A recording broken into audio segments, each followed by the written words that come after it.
covering Northern California. You're watching Action News Now. Breaking news. Breaking news, House Republicans have propelled President Donald Trump's $4.5 trillion tax breaks and spending cuts bill to final congressional passage. It is now headed for President Trump's desk to sign into law. He's expected to do that Friday. House Minority Leader Hakeem Jeffries of New York delayed voting by holding the floor more than 8 hours with a record-breaking speech against the bill using a procedure called a magic minute. He started speaking just before 5 a.m., lashing out at steep cuts to Medicaid. We'll bring you reaction to the bill's passage on tonight's news.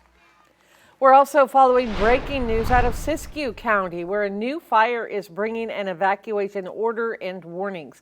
It is called the Jacket Fire, burning near the Forks of Salmon. You can see zone SIS 1708 in red on this map. If you live there, you're being told to leave immediately. Evacuation warnings are out for Siskiyou zones 1707, 1709, and 1710, seen here in yellow. Now, within the past hour, the Forest Service posted that fire is estimated to be roughly 50 acres on the north side of the ridge above Crapo Creek. Not sure how that's pronounced.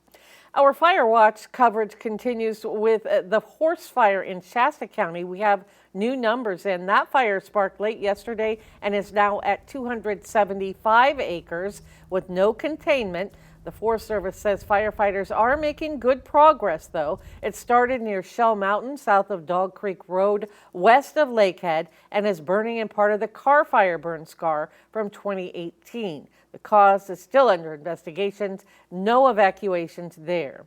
And we're keeping an eye on the Summit Fire, one of 15 fires now burning in the Klamath National Forest in Siskiyou County. There are 2 zones under evacuation orders, Siskiyou Zone 1414 and 2100A, highlighted here in red. Siskiyou 2100B in yellow, still under an evacuation warning. The fire remains at 20 acres, no containment. It started near the Pacific Crest Trail at Marble Mountain, west of Weed. The Forest Service says one firefighter on the Caroline fire was airlifted to an area hospital yesterday with a leg injury. A live look now from the Slate Mountain Alert California camera as we expect another threat of thunderstorms today, not helping the fire situation any. For the very latest, we check in with Court Klopping. That's right, Linda, and you're right. We're still seeing that lingering potential for thunderstorm activity today, but it's not as widespread or substantial as the last few days. So there is some positive news there. The other good news for today, temperatures projected to trend down by several degrees compared to the last few afternoons. And I think we're all ready for a little relief from the heat right now. Here's the view from the Deer Creek Highway camera up Highway 32 east of Chico, looking west over the valley. Mostly blue skies above at the moment, but we're going to see more of those clouds filling in for the afternoon and into this evening. So far today, it's been more sun than clouds. 81 degrees right now for Chico with pretty modest south winds and sunny skies. 90 in Redding already with sunny skies.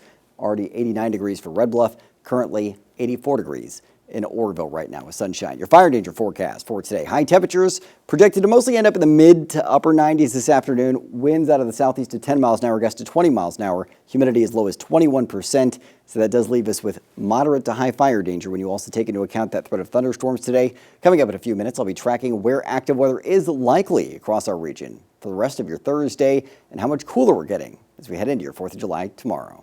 All right. Thank you, Court. Chico police are providing proof of performance when it comes to using drones. Last night, officers deployed what they call the UAS, short for Unmanned Aerial Systems. They use it to help the CHP locate a suspect who ran from a traffic stop. Within 20 minutes, the drone showed him hiding in a nearby dumpster. The Siskiyou County man accused in a 20-year-old cold case for the death of 56-year-old Patricia Joseph has pleaded guilty. Philip Frazee was arrested in 2023 after the sheriff's office used new forensic technology to review evidence in the case. Joseph was killed in 2005 after she was reported missing from her Fort Jones home. Frazee pleaded guilty to voluntary manslaughter and will be sentenced July 29th. The Tehama County Sheriff's Office has released a statement about the ongoing investigation of Supervisor Patty Nolan. It says it is also investigating potential criminal conduct involving several other people who work for the county. The statement reads in part, "We remain committed to conducting a thorough, fair, and unbiased investigation guided solely by the evidence. We owe that commitment not just to those under criminal scrutiny, but to the people of Tehama County who expect integrity and accountability from all who serve in public office." A Camp Fire survivor has published a children's book to help kids cope with natural disasters like wildfires. Author Jacqueline Rhodes says she drew on her own experience from when the Camp Fire destroyed her home. She wrote the book to help her own children express their emotions and deal with their losses. Rhodes is hoping the book will be a tool that can help families process and work on those feelings together. What I would like people to get out of the book would be able to heal and give them hope and let other children know that they're not alone in what they're going through and be able to process those feelings and understand that other people have gone through those types of situations. Rhodes says after she was displaced, counseling services were not offered where she moved to. You can find the book, Don't Worry Little Ridge, on Amazon and at Barnes & Noble. Rhodes also plans to get it published into Scholastic Books. Some Northern California fireworks shows have been canceled or delayed due to the fireworks explosion in Yolo County. And those shows include the Silver Dollar Speedway fireworks show in Chico. A statement from Silver Dollar staff reads in part, "The fireworks intended for our show Friday night were destroyed during the horrific explosion that occurred in a facility near Esparto Tuesday. We extend our condolences to those affected by the explosion and the families of the 7 people still missing." The car races, I should say, have also been canceled. Now, tickets for the event will be refunded automatically, and the Silver Dollar Speedway says it will resume activities July 18th with Fan Appreciation Night. Now, the Marysville Raceway also canceled its fireworks show, but the balloon rides are still happening, and the Oroville Fireworks Show will go on as planned. Well, severe storms may cause trouble for holiday travelers all over the U.S. Over the past few days, tens of thousands of people were stuck at airports after their flights were delayed or canceled. As Chris Van Cleve reports, more storms are expected today. The nation's airlines are hoping the 4th of July holiday will bring some independence from the severe storms along the East Coast that have delayed and canceled thousands of flights since Friday. The cancellation started on Monday, and here we are, Wednesday morning. We can't fly back to Norfolk. There are no flights available.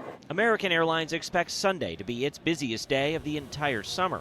July 4th is the peak of the peak. Airline industry analyst Henry Hartevelt. The big concerns I have are the weather and air traffic control. Will the system hold up? Will we have any problems, whether they're in Newark or elsewhere, because of technology issues? So the weather, which is a constant, and this year it's the FAA.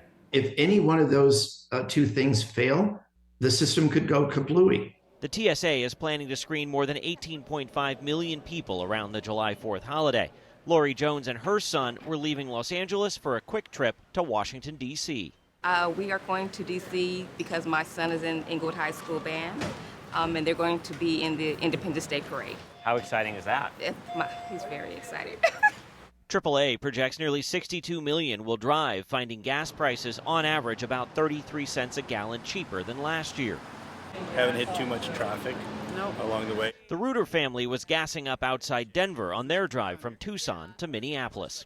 So we're trying to get there by the 3rd so we can enjoy the 4th. AAA expects the afternoon and evenings to be the busiest times on the roads through the 4th of July holiday weekend, particularly as people make their way out of town today and when they're coming back Sunday. At the airport, today and Sunday will be very busy. Chris Van Cleve, CBS News, Los Angeles. Still ahead today, details on a small plane crash this morning in Bakersfield. And how about kicking off the 4th with a run through beautiful Bidwell Park? A guest joins us next with how you can take part and help raise scholarship funds at the same time.